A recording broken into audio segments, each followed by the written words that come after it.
ఓం నమః శివాయ శ్రీమాత్రే నమః. మిత్రులకి శ్రేయభిలాషులకి అలాగే నన్ను ఎంతగా ఆదరిస్తున్న యూట్యూబ్ ప్రేక్షకులందరికీ కూడా పేరు పేరు ధన్యవాదాలు. మిత్రులారా, మీ అందరికీ పరాదేవత ఎలవెలలా మీతో ఉండి మీ మనోవాంఛ నెరవేర్చాలని మనస్ఫూర్తిగా కోరుకుంటున్నాను. ఈరోజు మనం ఒక అద్భుతమైన 3 ఉపాయాలు తెలుసుకుందాం. చాలామంది అక్క చెల్లెళ్ళు, మిత్రులు, గురువుగారు, మా జీవితాల్లో చాలా ఇబ్బందులు ఎదుర్కొంటున్నాము, ఖర్చు పెట్టలేము, వస్తువులు కొనుక్కోలేము, పూజలు చేయలేము, కానీ ఈ దేవీ నవరాత్రుల్లో మాకు తేలికైన ఉపాయాలు చెప్పండి అని చాలామంది అడగడం జరిగింది. నేను మీకు ఈరోజు ఒక 3 అద్భుతమైన ఉపాయాలు తెలియచేస్తాను.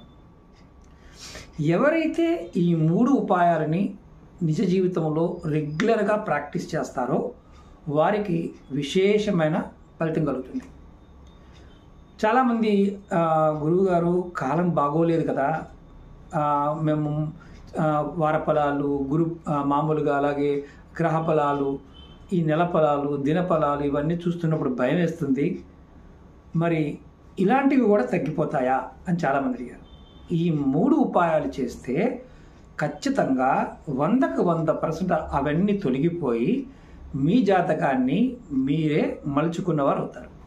ఆశ్చర్యంగా అనిపించవచ్చు. ఈ ఉపాయాలలో ఆ శక్తి ఉంటుంది. చాలా తేలికైన ఉపాయాలు. ఎలా చేయాలి, ఏ విధంగా చేయాలి తెలియచేస్తాను. అలాగే మీకు ఈ వీడియో నచ్చినట్లయితే లైక్ చేయండి. కొత్తగా ఛానల్ చూసే మిత్రులు ఛానల్ని సబ్స్క్రైబ్ చేసుకొని పక్కనే ఉన్న గంట సింబల్ని యాక్టివేట్ చేసుకోండి. అలాగే ఈ ఉపాయాలని 10 మంది మిత్రులకి షేర్ చేయండి.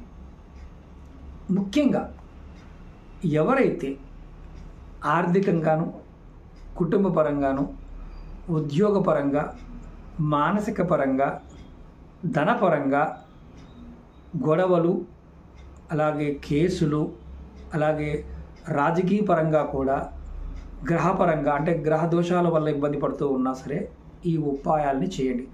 ఎటువంటి సమస్య ఉన్నా సరే తప్పకుండా ఈ ఉపాయాన్ని ప్రయత్నించండి. ఖచ్చితంగా మీరు ఆ సమస్య నుండి బయటపడతారు. ఎలా చేయాలి, ఏ విధంగా చేయాలి నేను చూపిస్తాను. ఆ విధంగా చేయండి. మీ అందరికీ మరొకసారి దేవీ నవరాత్రులు శుభాకాంక్షలు.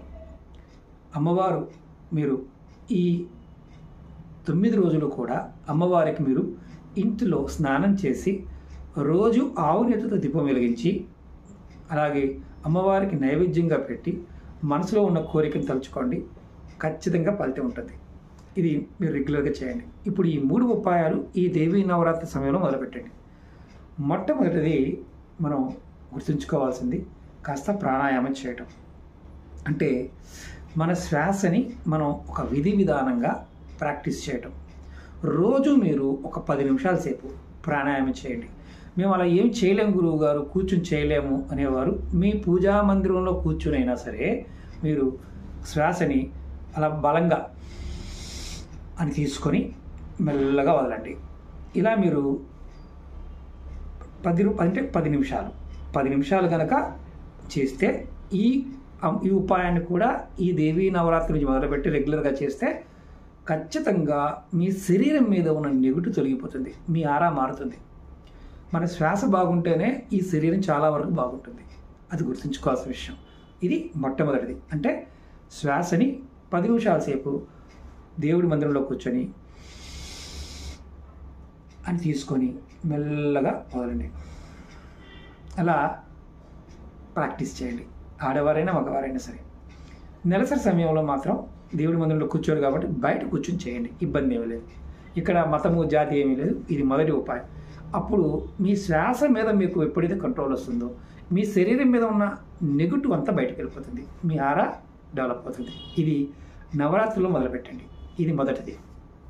రెండో ఉపాయం ఇది చాలా తేలికైంది. మనం రోజు ఉప్పుని వాడుతూ ఉంటాం కదా, చాలా వీడియోలు చెప్పాను. ఈ నవరాత్రుల సమయం నుండి అక్క చెల్లెలు అంటారు, గురువుగారు మా ఇంట్లో డబ్బు నిలబట్టడం లేదు, మా వారు సంపాదించడం లేదు, మా వారు ఇంట్లో ఉంటున్నారు, కొంతమంది మగవాళ్ళు మా మిస్సెస్ చాలా శుభ్రంగా ఉండడం లేదు, ఖర్చు బాగా ఎక్కువ పెడుతుంది, ఇలా రకరకాల కంప్లైంట్ చెప్తూ ఉంటారు. అలాంటివన్నీ మీ ఆధీనంలోకి రావడానికి ఒక అత్యంత తేలికైన ఉపాయం. ఈ దేవీ నవరాత్రి సమయం నుండి మీరు ప్రతిరోజు కూడా ఎవరైతే వంట వండుతున్నారో వారు ఉప్పుని చేత్తో పట్టుకొని మనసులో మీకు ఏ కోరికలు ఉన్నాయో కోరికలు చెప్పుకొని నా కుటుంబానికి ధనం కావాలి, నా కుటుంబానికి నా పిల్లలకు విద్య కావాలి, నా భర్త నా మాట వినాలి, నా భార్య నా మాట వినాలి, మేమంతా సంతోషంగా ఉండాలి, మాకు ఇది కావాలి, పర్టికులర్గా నాకు ఇది కావాలి అని మీ మనసులో ఏదైతే ఉంటుందో అది అనుకొని ఆ ఉప్పుని కూరలో వేయండి. ఉప్పు సాక్షాత్తు లక్ష్మీ స్వరూపం. ఎందుకంటే సముద్రం నుంచే ఉప్పు వస్తుంది. పూర్వకాలంలో ఉప్పుని చాలా వరకు లక్ష్మిగా చూస్తారు. అప్పట్లో లక్ష్మీదేవి ఎవరికైనా ఇంట్లో ఉంది అంటే వారు ఉప్పు విషయంలో జాగ్రత్త పడేవారు. ఎవరు పడితే వారు ఉప్పులు చేతి పెట్టడం కానీ, లేకపోతే ఎవరికి పడితే వారికి ఉప్పు ఇవ్వటం కానీ ఇలాంటివి చేసేవారు కాదు పూర్వకాలంలో. అంటే ఉప్పుకు అంత వాల్యూ ఉంది. కానీ లక్ష్మీ స్థిర నివాసం ఉంటుంది, ఉప్పులో ఉంటుంది. ఉప్పు కనుక మనం రోజు వాడి వంటకాల్లో వేసినప్పుడు ఇలా కోరిక చెప్పుకొని వేస్తే ఖచ్చితంగా మీ జీవితం మారుతుంది. ఎందుకంటే ఉప్పుతో పాటు లక్ష్మి ఉంటుంది కాబట్టి. ఇది రెండవది. ఇంకా మూడవది చెప్తాను, చాలా తేలికైంది. ఈ ఉపాయం మీరు ఎందుకు చేయాలి అంటే మీ జీవితంలో గ్రహ దోషాలు, గృహ దోషాలు, పూర్వకర్మ దోషాలు, అలాగే బయట ఉండే నెగిటివ్ ఎనర్జీలు ఇవన్నీ కూడా మీ మీద పనిచేయకుండా ఉండడం కోసం మనం ఈ ఉపాయం చేయాలి. ఇది కూడా చాలా తేలికైంది. ఈ ఉపాయం చేయడం వల్ల మీకు విశేషమైన ఫలితం కలుగుతుంది. ఏమీ లేదు, ప్రతిరోజు కూడా మీరు ఒక 5 నిమిషాల సేపు ఇప్పుడు ఈ 2 చేతులు అనుకోండి. ఈ 2 చేతుల్లో మీ ఎడం చేతితో మీ కుడి చేతిని ఇలా పట్టుకోండి. ముందు మీ బొట్టన వేలు ఇలా పట్టుకోండి.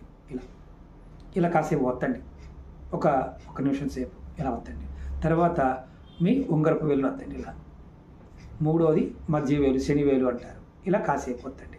నాలుగవది రవి వేలు, ఇది కాసేపు వత్తండి. ఐదవది బుధవేలు, దీన్ని కూడా కాసేపు ఇలా వత్తండి. ఇలా పట్టుకోండి కాసేపు. మీకు గ్రహదోషాలు ఉన్నప్పుడు ఏదైతే ఆకాశం నుంచి రావాల్సిన శక్తి ఉందో, ప్రాకృతిక శక్తి ఏదైతే ఉందో అది రాకుండా అడ్డుపడుతూ ఉన్నప్పుడు మీరు ఈ ఉపాయాలు చేయటం వల్ల రేపటి నుండి కనుక మీరు రేపు ఆదివారం నుండి మీరు మొదలు పెడితే విశేషమైన ఫలితం ఉంటుంది. మరి ఆదివారం నుండి ఎందుకు మొదలు పెట్టాలి అనేది మీరు అడగాలి మరి. ఎందుకంటే ఆదివారం నాడు మనకి ఈ నవరాత్రులు స్టార్ట్ అవుతాయి. అలాగే ఉప్పుతో అంతకుముందు వీడియోలో కూడా చెప్పాను, ఆదివారం బకెట్ నీళ్ళలో ఒక పిడికెడు ఉప్పు వేసుకొని స్నానం చేయండి, మీ ఆరా మారుతుందని చెప్పాను. ఆదివారం నాడు ఉప్పుతో చేయటం వల్ల మన శరీరం మీద ఉన్న ఆరా ఏదైతే ఉందో అది కూడా తొలగిపోతుంది. ఆదివారం నాడు ఈ ఉపాయాలు మొదలు పెడితే సూర్య బలం కూడా పెరుగుతుంది. రాబోయే రోజులు చాలా ఇబ్బందికరమైన స్థితి ఉంటుంది. ఆర్థికంగా, మానసికంగా చాలా ఇబ్బందులు పడే అవకాశాలు ఉన్నాయి. 12 రాసుల వారు కూడా ఇబ్బంది పడతారు. కారణం ప్రకృతి యొక్క లక్షణం. అన్ని రాసుల వారికి ఇప్పుడు రాబోయే 6 నెలలు చాలా విపత్కరమైన పరిస్థితులు ఎదుర్కోవడం జరుగుతుంది. ఎవరైతే దైవాన్ని పట్టుకుంటారో వారికి మాత్రం ఎటువంటి ఇబ్బంది రాదు. సకల కోరికలు తీరడానికి ఈ 3 ఉపాయాలు చేస్తే మీకు అద్భుతమైన ఫలితం ఈ నవరాత్రుల నుంచే మొదలవుతుంది. ఓకే మిత్రులారా, మరొకసారి మీ అందరికీ దేవీ నవరాత్రి శుభాకాంక్షలు. ఓం నమః శివాయ, శ్రీమాత్రే నమః.